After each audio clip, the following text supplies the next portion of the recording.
Olá, estamos de volta com o terceiro vídeo da Semana dos Mantras. O primeiro foi sobre o que são mantras, como eles funcionam. O segundo foi mais sobre a questão de tipos de mantras, várias categorias de mantras, para mostrar como é diversificado, né? Não existe apenas um tipo. E nesse terceiro vídeo nós vamos falar sobre como podemos viver com os mantras, aplicar os mantras no nosso dia a dia. Então, essa é uma lição mais prática. E na sequência nós teremos também um encontro ao vivo, online, e a ideia é que a cada vídeo desses vocês têm espaço abaixo do vídeo para escrever alguma pergunta, alguma sugestão, comentários, caso vocês queiram, por exemplo, aprofundar algum tema, algum mantra específico. Então eu vou procurar no encontro online, que é logo na sequência depois dessa aula, abordar essas questões que foram levantadas. Tá certo? Então a gente vai ser uma oportunidade de interagir mais e responder qualquer pergunta que tenha surgido. Então hoje o tema é Vivendo com os Mantras. Isso tem sido a minha realidade nos últimos 20 anos, como eu já falei nos vídeos anteriores, e vou procurar compartilhar com vocês algumas maneiras pelas quais nós podemos usar os mantras no nosso dia a dia. Então começar com esse mantra aqui, que é um mantra de preparação para o estudo. É utilizado geralmente no início de alguma aula, de algum estudo, o mestre com o discípulo, né, no contexto tradicional da Índia, também em escolas de yoga, no Ocidente hoje em dia é bem comum recitar esse mantra no início da prática. Então a ideia aqui, como a tradução diz, é que nós sejamos protegidos, que nosso intelecto seja nutrido com conhecimento e que nós possamos nos empenhar com vigor, que nosso estudo seja iluminador e que não haja desavenças entre o mestre e os alunos, ou entre os alunos, então para buscar essa harmonia e esse foco no estudo. Tá? Então vamos recitar esse mantra. Om Sahana Vavatu Sahanao Bhunaktu Sahaviryam Karavavahai Tejasvinavadhitam astuma vidvishavahai. Om Shanti Shanti Shanti. Então a tradução está aí. Bem, vamos falar sobre como podemos aplicar mantras na meditação, que é uma das maneiras uma das melhores maneiras de meditar é justamente através dos mantras. Como nós podemos aplicar os mantras no estudo, em cerimônias ou rituais, e também cantar mantras individualmente ou em grupo. Tá? Essas são 4 maneiras que eu vou focar aqui. Nós podemos utilizar a nossa imaginação para buscar outras maneiras também. Bem, começar com a meditação. O processo de meditação ele é muito simples, mas ele não é fácil. Quem já tentou sabe que é difícil conseguir parar a mente, parar os pensamentos, ficar focado realmente no momento presente, né? Sem se distrair com aquilo que aconteceu no passado, sem remoer os fatos, né? Que já passaram, que não tem mais como mudar, e sem ficar também planejando, projetando para o futuro e fazendo, sei lá, lista de compras e coisas que tem que resolver durante o dia. Então, é muito difícil conseguir parar a mente e realmente focar no momento presente, né? Agora, dentre as várias técnicas que existem de meditação, a mais indicada, não só na minha experiência, mas de acordo com a literatura védica, é justamente a meditação com mantra. Porque o mantra ele tem uma dupla função na meditação. Primeiramente, o mantra serve de foco. Então, se eu estou recitando um mantra, se eu estou repetindo aquele mantra, aquelas palavras, a minha mente já está focada em algo. Eu poderia focar também na luz de uma vela, eu poderia focar numa parede branca, eu posso focar em muitas coisas, nas sensações do corpo. Tá? Então, existem muitas técnicas para meditar, mas o mantra tem uma vantagem, que além de servir de um ponto que a gente vai focar, né, estamos focados no som, em pronunciar, em recitar e ouvir aquele mantra. Mas o mantra também tem um poder que é próprio dele, o poder da vibração sonora. Então, como a gente já viu no primeiro e no segundo vídeo, cada som, cada letra no sânscrito, cada sílaba traz a sua própria Shakti, a sua própria energia. E essa energia, então, ela vai nos ajudar no processo de meditação. Então, se eu estou querendo meditar e atrair um certo tipo de energia, aquele mantra vai me conectar com aquela energia automaticamente pela própria vibração sonora. Certo? Então, o mantra tem essa dupla função na meditação, vai nos ajudar no processo de concentração, para que a gente não fique pensando em outras coisas. Então, foca exclusivamente em repetir o mantra e escutar o mantra. A gente vai ver que pode ser um escutar mental, né? Mentalmente, pode ser um cantar, uma recitação que acontece em silêncio dentro da nossa mente, e pode ser também em voz alta. Mas o ponto é que a gente tem que se concentrar em alguma coisa. O mantra pode ser esse objeto de foco, e também o mantra vai trazer sua própria energia que vai nos projetar, né, dentro dessa dimensão espiritual. Bom, então, essa importância dos mantras. E como é que é o processo de meditação? Meditar é conseguir aquietar a mente e, em última análise, transcender a mente. Tá? A gente não pode ficar preso dentro da caixinha mental ali, dentro dos pensamentos, dentro das emoções, dentro do intelecto, porque tudo isso é muito limitado. O intelecto humano é limitado. A gente não pode esperar abarcar o absoluto, né? Compreender o absoluto com o nosso intelecto, porque o intelecto, a gente sabe que ele tem suas limitações. Então, meditar significa ir além do intelecto, desligar um pouquinho a mente e se conectar com o que há de mais profundo no nosso ser. Então, esse processo ele é simples, mas ele não é fácil, porque é muito complicado desligar as vozes dentro da mente. E é fácil fazer silêncio externamente, eu posso parar de falar, mas é muito difícil fazer um silêncio interno, mental. Então, o processo de meditação é para gerar esse silêncio mental, silêncio interior, porque isso permite que eu ouça a voz que está lá dentro do coração. Então, dentro da tradição védica, existe o conceito de Paramatma, que é Deus presente no coração de cada um. E quando eu consigo silenciar a minha mente, quando ela para de gritar lá dentro, de ficar repetindo, pensando e gritando mesmo dentro de mim, aí da minha cabeça, os muitos desejos, os muitos planos que eu tenho, né? A mente ela está constantemente pensando, desejando, sentindo, reclamando. Então, quando eu consigo diminuir pelo menos o volume dessa voz interior da mente, isso me permite ouvir a voz do Paramatma, dessa presença divina que está dentro do coração. Então, o processo de meditação é basicamente esse processo de conseguir silenciar a mente e transcender o pensamento, transcender o intelecto, para fazer essa conexão interior. Isso é yoga, tá? Isso é conexão. Então, o mantra, por incrível que pareça, né? A gente pensa, mas se eu quero silêncio, eu tenho que fechar minha boca. Mas, às vezes, ao recitar o mantra, a gente consegue alcançar o silêncio de maneira mais fácil e mais prática do que realmente ficando em silêncio olhando para uma parede branca. Porque quando a gente silencia a fala, na verdade, a mente ela intensifica a sua ação, os pensamentos, né? Então, muitas pessoas têm a experiência de tentar meditar e sentir que a mente entra num turbilhão de ideias, de pensamentos, e vem ideias maravilhosas, né? Insights e tudo que tem direito. Mas a pessoa não consegue silenciar a mente, não consegue se conectar ao Paramatma, à presença divina.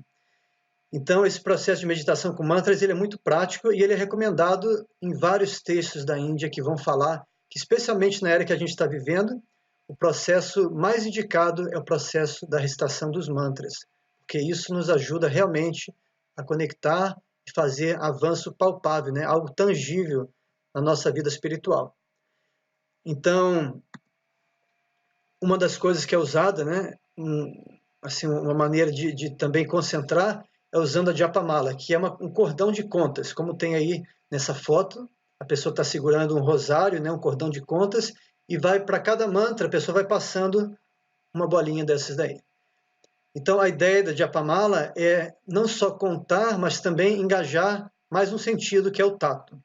Então, eu posso estar usando os meus lábios, né, para recitar o mantra, usando o meu ouvido para escutar o som do mantra, usando os meus dedos para passar as contas, e com isso eu vou ocupando os meus sentidos, a minha mente fica mais tranquila. Tá? Então, é possível também meditar sem usar o cordão de contas. Tem pessoas que marcam tempo. Hoje eu vou meditar 20 minutos, ou 30 minutos, ou 1 hora, e daí, por tempo, a pessoa passa aquele período ali meditando. É importante ter, assim, algo fixo, porque se eu disser, vou meditar, mas se eu não tiver um Japamala para contar, ou não tiver um tempo delimitado, acaba que fica muito solto e a mente não funciona. A mente é como um cavalo, é um cavalo indomado, cavalo assim selvagem, que precisa ainda ser domesticado, ser treinado, né? Então a mente ela é muito forte, ela é muito difícil de controlar, muito mais forte do que a gente, assim como um cavalo, alguém que está tentando domar um cavalo, o cavalo é mais forte. Então a gente tem que utilizar uma técnica adequada para poder lidar com aquela força. E então a mente é assim, se eu tentar simplesmente agarrar ela no grito e segurar com força, não funciona. Eu não consigo segurar a mente. A mente é muito sutil, ela escapole, né? Então, eu tenho que ter uma técnica para isso. E assim como um cavalo que a gente coloca para rodar em círculo, não sei se alguém aí tem experiência, né? Quem tem experiência de lidar com cavalos, especialmente cavalo brabo, né? Eu tive isso porque eu fui oficial do exército, de cavalaria, montava a cavalo, e às vezes o cavalo ele não quer obedecer, ele simplesmente assume o comando e começa a levar a pessoa para onde ela não quer ir, e sai disparado, galopando. O que se faz? A gente puxa só um lado da rédea e deixa o cavalo entrar num grande círculo. O cavalo vai fazer aquele círculo, você vai diminuindo o círculo, diminuindo o círculo, diminuindo o círculo, até o cavalo parar. Da mesma forma, com a mente, a gente não consegue parar de uma vez, a gente coloca ela num círculo, coloca ela para ouvir o mantra, coloca ela para sentir ali a Japamala correndo pelos dedos, coloca ela para olhar para uma imagem, pode ser a imagem de uma deidade, por exemplo, né? Posso ter a imagem de Krishna à minha frente, posso estar recitando um mantra de Krishna e olhando para aquela imagem. Então, eu tenho ali a minha mente já focada em observar a imagem, sentir a Japamala, ouvir o mantra. Eu coloco ela para rodar naquele círculo e vou diminuindo o círculo, diminuindo, até que ela fica só ali no mantra, só no mantra, e vai diminuindo o volume do mantra, e vai aquietando, até que chega um ponto que você consegue transcender a mente. Tá? Então, é algo simples, mas não é fácil, exige uma prática, exige dedicação, exige determinação, disciplina, né? Então, o processo de meditação não é algo barato, mas ele é extremamente importante porque eu não consigo ver nenhuma outra prática espiritual em toda a experiência que eu tive até hoje que possa ser comparada a esse processo, né? E, bom, existem fatores que ajudam. Por exemplo, ter uma boa rotina. Se eu acordo cedo e antes de fazer qualquer coisa no meu dia, eu faço a minha meditação com mantra, isso aí tem um efeito muito mais forte, é muito mais fácil concentrar a mente do que, por exemplo, no meio-dia, no meio de tantas atividades que já está acontecendo, aí você está naquele ritmo, tentar parar e meditar é muito mais difícil. Então, de manhã cedo é o horário mais recomendado, principalmente antes do sol nascer. Tem um horário chamado Brahma Muhurta, é um termo em sânscrito que significa aquele momento ali, antes do sol nascer, tipo aqueles últimos 40 minutos, 1 hora antes do sol nascer, é ideal, porque a mente está bem tranquila, a maioria das pessoas está dormindo ainda, o mundo inteiro está em silêncio ao teu redor, né? Então, é algo que ajuda, ter essa rotina de acordar cedo e antes de fazer qualquer coisa, inclusive antes de pegar o celular e olhar se tem mensagem no WhatsApp, fazer a meditação. Então, não deixa a mente entrar em nenhum ciclo aí de pensamentos, de planejamento para o dia. Simplesmente, primeira coisa do dia, uma sessão de meditação, que seja de meia hora, que seja de 20 minutos, mas isso faz um efeito muito forte, porque realmente nos conecta com o nosso ser mais profundo, né? Então, enfim, tem muito a ser dito sobre meditação, só estou aqui dando uma breve compreensão para que vocês possam saber como utilizar os mantras. E dentro da prática de meditação com mantras, como eu estava mencionando rapidamente antes, eu posso fazer a meditação com mantra mentalmente, ou seja, sem mover meus lábios, sem pronunciar nada, simplesmente repetindo o mantra dentro da minha mente. É muito bom, mas é o mais difícil. Então, alguns textos e alguns mestres recomendam que se recite bem baixinho, só movendo os lábios. Não precisa nem projetar a voz, mas apenas movendo os lábios, sussurrando o mantra. Então, é outra técnica. E também audível. Audível é mais fácil, a gente fica mais no controle da situação, e mesmo que a mente se distraia e comece a fugir um pouquinho, mas o som, a vibração sonora ajuda a retomar, e a própria vibração sonora ela purifica. A vibração sonora do sânscrito, quem não assistiu o primeiro e segundo vídeo pode voltar lá e assistir, mas eu expliquei que a vibração sonora é extremamente poderosa, ela tem um efeito específico na consciência, cada mantra vai ter o seu efeito. Então, se eu recito o mantra em voz alta, além de ter o mantra ali como ponto de concentração, além de ter nesse processo de meditação que está me ajudando, eu tenho o efeito sonoro do mantra, que vai atuar na minha consciência. Então, as três técnicas são boas. Na minha prática pessoal, eu alterno. Tem dias que eu sinto que eu quero mais fazer uma meditação silenciosa, tem dias que eu faço ela só movendo os lábios, tem dias que eu faço ela em voz alta, e tem vezes que eu vou alternando na mesma sessão ali, meia hora eu fiz silenciosa e depois eu continuo com uma meditação em voz alta do mantra.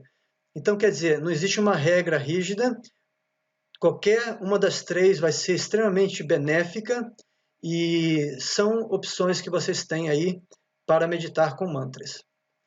Tá bom? Se tiver alguma pergunta sobre o processo de meditação, sobre a sua experiência, você pode escrever aí no vídeo, né, onde tem o espaço para comentários, e aí no nosso encontro online a gente pode falar mais sobre isso. Outra maneira de utilizar o mantra é no estudo. Então, em sânscrito existe a palavra swadhyaya. Swadhyaya significa um autoestudo que basicamente é pautado na meditação, na recitação dos mantras. Então, no Ocidente, quando a gente fala em leitura, eu vou ler um livro. Geralmente uma leitura silenciosa.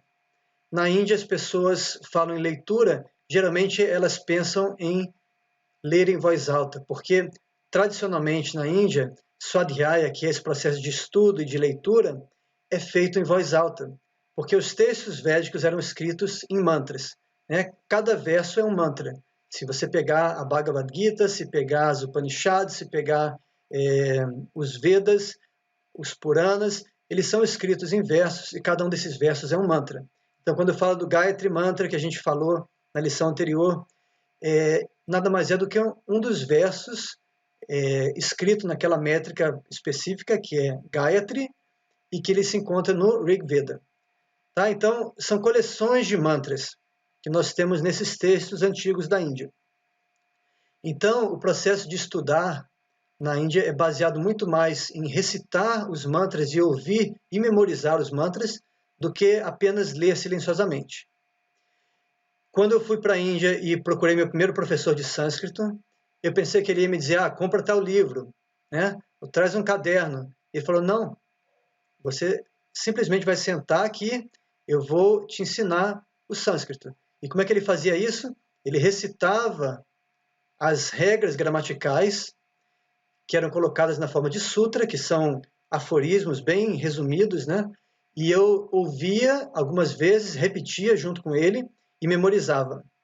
E assim a gente memorizou centenas de regras e nunca tive um livro. Até hoje eu não tenho um livro que eu estudei. Existe, eu vi recentemente que foi publicado em inglês, né? A gramática que eu estudei, Harinama Amrita Vyakaran, e esse texto foi publicado com tradução em inglês. Mas até hoje eu nunca tive esse texto. Eu estudei ele ouvindo e recitando. Da mesma forma, as crianças aprendem desde cedo a recitar a Bhagavad Gita. Então você memoriza os versos, você escuta com atenção, você aprende a repetir com a pronúncia precisa, né? Que o sânscrito é muito bom nisso, a pronúncia do sânscrito é muito precisa, e daí você tem aquilo gravado na sua memória. Você não depende de um livro. E além de você ter aquela informação, você tem também o mantra em si, o som do mantra, que é tão importante, porque o mantra purifica, o mantra atua na consciência, ele transforma a gente. Então, é um processo de estudo. Você não apenas lê a Bhagavad Gita na sua tradução, mas você recita a Bhagavad Gita, você aprende, você sabe ela de cor. De cor quer dizer, está dentro do coração. Né? Então, parece difícil, mas na verdade, quando você faz da maneira adequada, é muito fácil memorizar os versos. Eu decorei milhares de versos na minha estadia na Índia, recitava diariamente, então eu mantinha aquele acervo de versos, de mantras, né?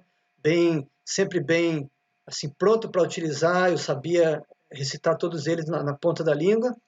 Agora já estou há vários anos aqui, depois casei, tive filhos, família, trabalho, estudo, doutorado, e não estou mais com aquela mesma...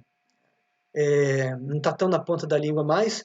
Agora, ainda assim, os mantras eles aparecem nos meus sonhos, às vezes, eles aparecem no momento em que eu estou com uma dúvida ou alguma questão está me incomodando, e lá de dentro vem aquele mantra, falo, puxa, é a resposta que eu estava procurando para a minha pergunta, para a minha questão, para o problema que eu estou enfrentando, né? Então, eu vejo, assim, esse valor de ter estudado os mantras, de ter decorado os mantras, e mesmo assim, hoje em dia, eu ainda sei centenas de versos que eu canto com minhas filhas, canto com as pessoas, com os amigos, e a gente sabe de cor. Então, não precisa pegar um livro, não precisa ficar preso a nada, eu simplesmente sento debaixo de uma árvore e pego o violão e canto mantras, ou pego uma tambura, que é um instrumento indiano, e é mais simples de tocar, aí eu fico recitando mantras. Então, tem o seu valor. Agora, exige, claro, que uma dedicação também para aprender os versos. Finalmente, o efeito sânscrito, né? Foi feita uma pesquisa recentemente, nos últimos anos, de analisar o efeito do sânscrito no cérebro. Então, foi uma pesquisa olhando, né, para o efeito neurológico, né, do sânscrito, pegando pessoas que estão acostumadas a recitar mantras no seu dia a dia e comparando com outras pessoas que não fazem isso. Tá? Todos os dois grupos, os que recitam mantras e os que não recitam mantra, foram pegos na mesma região da Índia. Mas as pessoas que recitavam mantras regularmente tinham o cérebro com certas áreas que eram bem mais desenvolvidas, especialmente as funções cognitivas, e com vários indícios de que o recitar de mantras previne doenças como Alzheimer e outros problemas degenerativos do cérebro. Então, também foram feitas outras pesquisas, eu estou me referindo a várias aqui, eu estou fazendo esse doutorado agora em mantras, né? Então agora estou me deparando com muito material nesse sentido. Então outras pesquisas apontam para a importância dos mantras como algo que pode ajudar a superar a depressão, como algo que pode superar vários tipos de problemas físicos e psicológicos, né? Então é bem interessante como tem uma pesquisa agora recente confirmando aquilo que os textos antigos da Índia já falavam e os estudos também de medicina ayurvédica da Índia também falavam. Tá? Então, esse efeito sânscrito ele é bem interessante e estudar, então, recitando os versos em sânscrito, não apenas estudando o texto, né? Então, ao invés de pegar a Bhagavad Gita e ficar só lendo a tradução e tentando, com o meu intelecto, entender os conceitos filosóficos ali, eu posso também, não é que não seja importante entender com o intelecto, claro que é muito importante, mas além disso eu posso recitar em voz alta, eu posso memorizar os versos, e assim eu tenho o efeito também que os mantras trazem de me purificar e de me preparar para entender aquele conhecimento. Tá? Então, é bem interessante isso aí.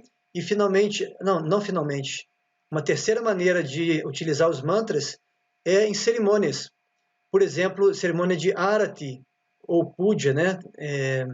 São palavras meio que intercambiáveis.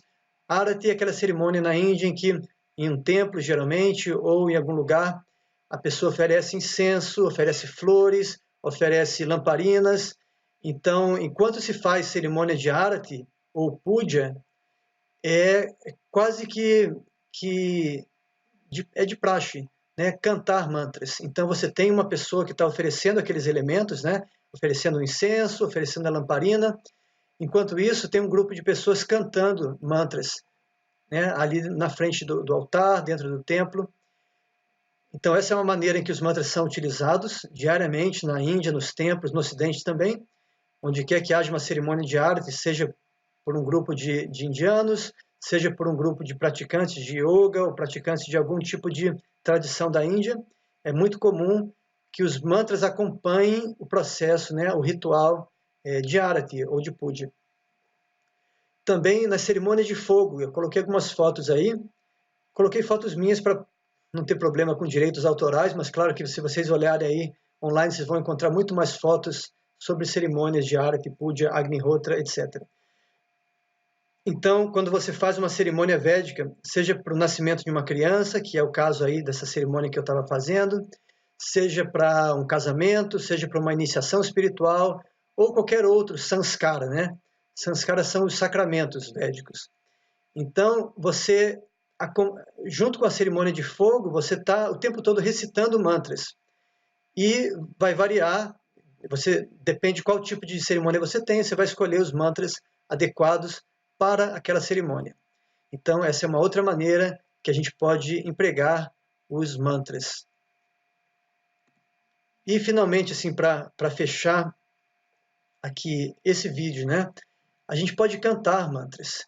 O processo de bhajan ou kirtana, que também são palavras meio que intercambiáveis, é bem comum, é muito comum na Índia, é muito exaltado, recomendado nas escrituras védicas, esse processo de cantar constantemente os mantras, cantar os nomes de Deus, né? A Bhagavad Gita diz, Satatam Kirtayanto Mam. Um dos sintomas de uma pessoa espiritualmente desperta é que ela está constantemente recitando os mantras, recitando os nomes de Deus, Kirtana, Satatam Kirtayanto. Então, essa palavra Kirtana, ela significa cantar, recitar, glorificar, né? Então, isso é uma tradição muito forte, muito comum e muito importante na Índia. Também no Ocidente, cada vez mais, isso está se tornando um fenômeno bem comum. Por isso que eu estou fazendo doutorado agora sobre o processo de mantras, basicamente esse processo de bhajan e kirtana no Ocidente. Como que as pessoas no Ocidente, sejam elas imigrantes que vieram da Índia, né? Na América do Norte tem muitos, ou em outras partes do mundo, pessoas locais. No Brasil tem muitos grupos que fazem kirtana e bhajans, né? Então, se vocês olharem na internet, vocês vão descobrir que tem grupos aí no Brasil que promovem regularmente encontros para cantar mantras. Então, tem kirtana às vezes de 24 horas, de 6 horas, ou seja, um grupo de pessoas se reúne e canta durante um período, né? Às vezes é um dia inteiro, às vezes é 6 horas, mas é algo que está ficando bem comum. E então esse processo ele é tradicional. Às vezes pessoas me perguntam, mas você pode musicar mantras, você pode cantar mantras, não é só uma coisa para ser recitada de maneira meditativa, uma coisa assim mais formal? E eu digo não, a tradição de cantar mantras ela é muito antiga e ela é muito presente na Índia e no mundo atual. Ela está se espalhando pelo mundo junto com o yoga, junto com Vedanta, junto com tantos outros aspectos da cultura antiga da Índia, né? Então, é um processo perfeitamente natural, desejável, recomendado cantar os mantras. E algumas considerações que a gente deve fazer é que a gente deve procurar recitar os mantras e cantar os mantras, tanto na recitação da japa, no processo mais introspectivo, meditativo, quanto no cantar em voz alta, cantar com um grupo. É importante a gente levar em conta a questão da fonética, né? Ou seja, entender que os mantras, eles são basicamente instrumentos sonoros. No primeiro encontro aqui, na primeira aula que eu gravei, eu falei sobre a definição de mantra, e mantra é basicamente um instrumento sonoro. Tá? Então, já que ele é um instrumento sonoro, é importante que o som seja pronunciado adequadamente, porque às vezes a pessoa pode ler um mantra em sânscrito, mas ela pronuncia de acordo com as regras de pronúncia da sua língua, do seu idioma. E aí um americano vai pronunciar de um jeito, o chinês vai pronunciar de outro jeito, o brasileiro de outro jeito, mas o som do mantra, que realmente tem aquele efeito na consciência, não está sendo reproduzido. Então, por isso é importante ter esse cuidado com a fonética. E a boa notícia aqui é que é muito fácil aprender a recitar mantras, porque a fonética do sânscrito ela é muito precisa e você realmente lê como se escreve. Mais do que no português até. O brasileiro tem costume de dizer que mas no inglês a pessoa escreve uma coisa e fala outra coisa. Realmente o inglês é terrível nesse sentido de que você escreve uma vogal, você não sabe se é A, se é E, se é E. Você tem a letra U, você não sabe se é U de uniform, com som de U, ou se é U de but, né? Ou se o U vai ter som de put. Então você pode ser U, A, U, a mesma letra, você está escrevendo a mesma coisa, você lê, mas de acordo com a palavra, o som é completamente diferente. Então, esse tipo de problema não existe no sânscrito. Se você aprende uma vez a pronunciar o sânscrito, acabou, não varia de palavra para palavra. No português, em algumas palavras, o S tem som de Z, certo? Então, depende da palavra. Mas no português tem algumas regras que você consegue entender. No inglês você não entende, você tem que decorar. Nessa palavra o som é put. Nessa outra palavra o som é but. Nessa outra palavra o som é uniform. Então é a mesma letra que você tem que decorar como que ela é pronunciada em cada caso. Isso é o que tem de melhor na pronúncia do sânscrito, porque a gente aprende uma vez a pronunciar e sempre vai ser a mesma pronúncia. Não tem dúvida, não tem variação. Tá? Então, é bem simples. E para o brasileiro, é mais fácil aprender a recitar, pronunciar o sânscrito corretamente, porque a maioria das sílabas, né, das letras do sânscrito, elas são pronunciadas bem parecido com o que nós estamos acostumados no Brasil. Então, a gente não tem muita dificuldade. Tem uma ou outra letra que a gente se confunde e que, se alguém explicar, a gente aprende e pronto, né? Então, o brasileiro tem uma facilidade de pronunciar o sânscrito, isso nos ajuda muito. Várias pessoas, mesmo na Índia, me diziam, poxa, como é que você consegue pronunciar o mantra assim? E tem um monte de americano e de outras pessoas aí, de outros não indianos, né, que vêm para cá e tentam por anos e anos, eles nunca conseguem pronunciar, porque a pessoa nem consegue, ela não está acostumada a produzir aquele som. Então, a fonética, ela exige, claro, que a gente preste uma atenção, que a gente aprenda, mas depois que a gente aprender uma vez, e isso se aprende em poucos dias, né, a gente vai ter a confiança de poder pronunciar qualquer palavra em sânscrito e recitar qualquer mantra. Então, outra questão que é importante é a métrica. Métrica é o ritmo do mantra. Então, alguns mantras são mais lentos, porque as sílabas são longas, e outros têm várias sílabas curtas, então o ritmo é mais acelerado. E também é muito simples, não tem mistério algum. Agora, se ninguém me dissesse isso, eu nunca ia descobrir por mim mesmo, né? Então, quando você aprende a métrica, entende que, bom, existem dois tipos de sílaba, longa e curta. Aí você aprende que tem 3 regrinhas para identificar se a sílaba é longa. Se ela não for longa, ela é curta. E pronto. Então, basicamente, assim também com 3 regras, a pessoa aprende como que ela diferencia a sílaba longa e curta, daí ela entende o ritmo do mantra. Eu dei um exemplo na aula anterior, posso dar outro exemplo agora. Vamos pegar um verso aqui em sânscrito. Shriya Kanta Kanta Paramapurusha Kalpataravo. Então, nesse trecho que eu recitei, né? Eu tenho tan tan tan tan tan tan tan tan tan tan tan tan tan tan tan tan. Ou seja, tem uma alternância aí entre sílabas curtas e longas. Talvez eu tenha pego um verso um pouco difícil. Isso foi a metade de uma linha de um mantra. Tá? Mas qualquer mantra, seja ele curto ou longo, você sempre vai ter esse padrão de alternância. sílabas mais rápidas, curtas, e outras que se estendem mais. Quando eu entendo o princípio por trás disso, eu vou conseguir recitar qualquer verso, qualquer mantra em sânscrito, na cadência adequada. Então, assim como o som, a vibração sonora, né, das palavras em sânscrito tem um efeito, o ritmo também tem um efeito. E, finalmente, a melodia, né?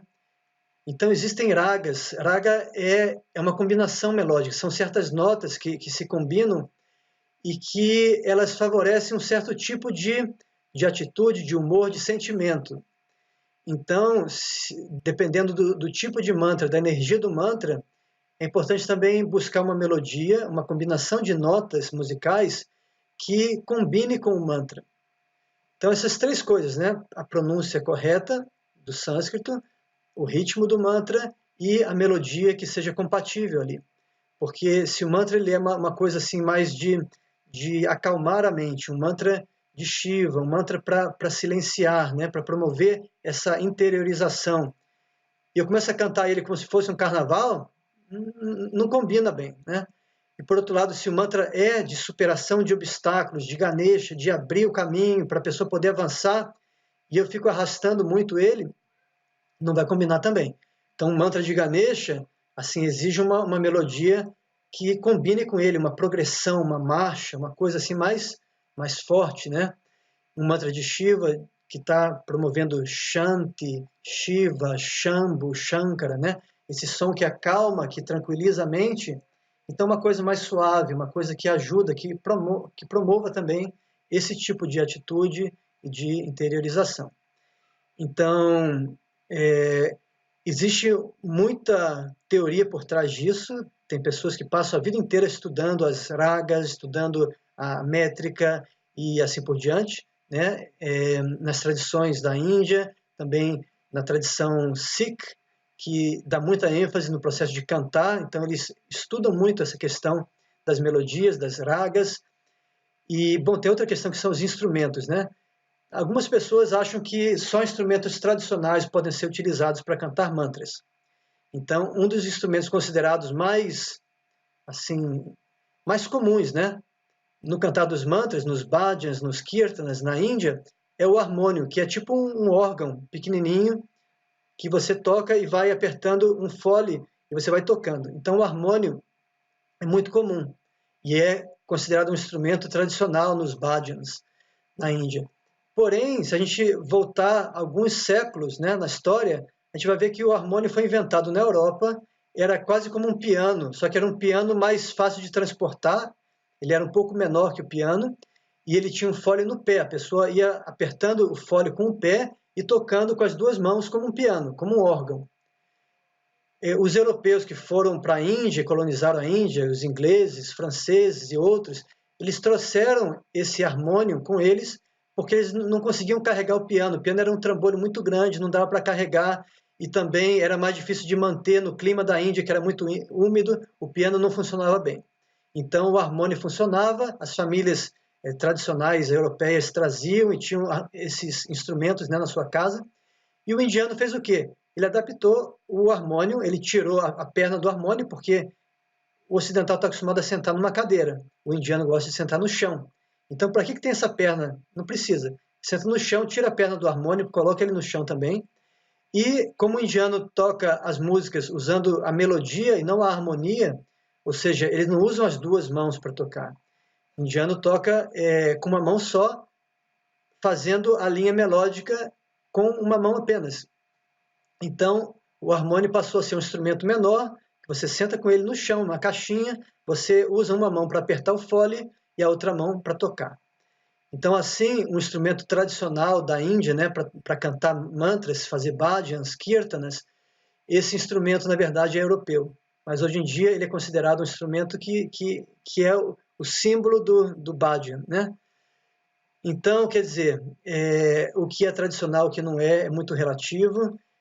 Da mesma forma, você pode utilizar outros instrumentos que seja da Índia, do Brasil, vários tipos de instrumentos de percussão. Eu não vejo um problema nisso. Se a pessoa está usando um violão ou uma cítara, é questão de o que você sabe tocar. Se você sabe tocar cítara, ótimo, usa a cítara e cante mantras com a cítara. Se você sabe tocar violão, use o violão, use o harmônio, use o piano, use o que você tiver. Flauta, claro que a flauta ela vai acompanhar, mas outras pessoas têm que estar cantando, porque é difícil, assim como é difícil assobiar e chupar cana, é difícil tocar flauta e cantar mantras ao mesmo tempo, mas é um ótimo acompanhamento para um bhajan, para um kirtana. Tá bom?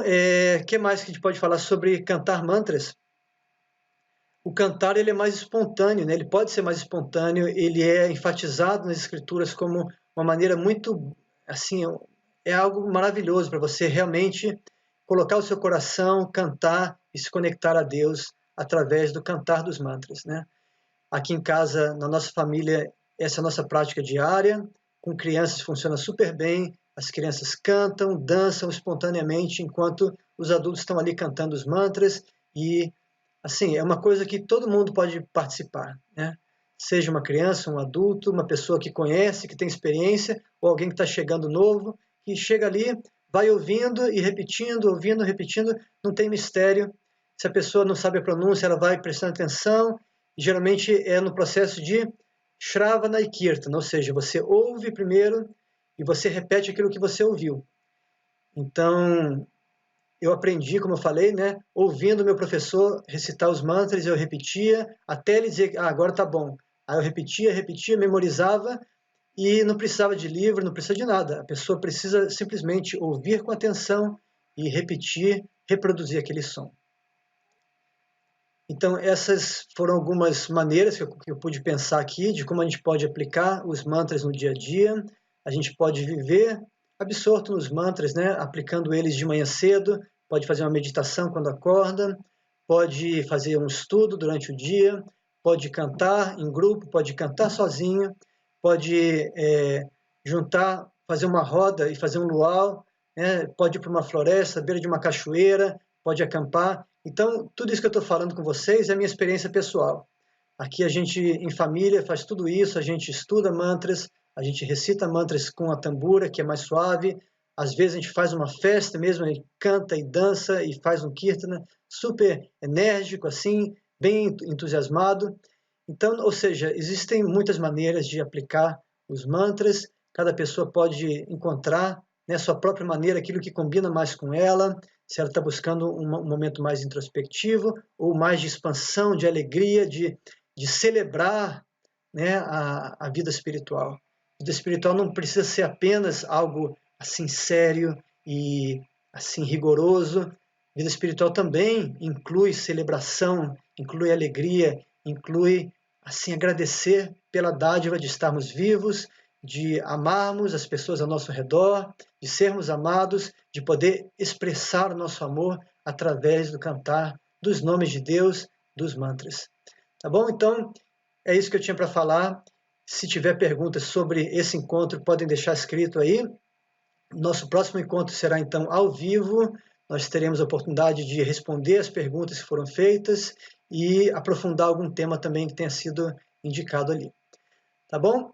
Muito obrigado, então. Se eu conseguir aqui, se a tecnologia me permitir, eu vou tentar incluir alguns vídeos aqui ilustrando Kirtana, ilustrando meditação, ilustrando várias maneiras de utilizar os mantras. Se eu não conseguir, vocês podem encontrar tudo isso no meu canal do Facebook, no canal do Instagram, no canal do YouTube, principalmente. Procurem Caminhos do Dharma, que vocês vão encontrar nesses três, né? Facebook, YouTube e Instagram. Vocês vão encontrar os canais lá do Caminhos do Dharma e tem vários materiais que eu vou postando, cantando com a família, cantando na floresta, cantando no acampamento, cantando dentro de um templo, ou seja, tem várias maneiras de cantar mantras que estão ilustrados lá nos canais. Então, muito obrigado e nos encontramos então para um encontro ao vivo, online, em poucos dias. Hari Om Tat Sat.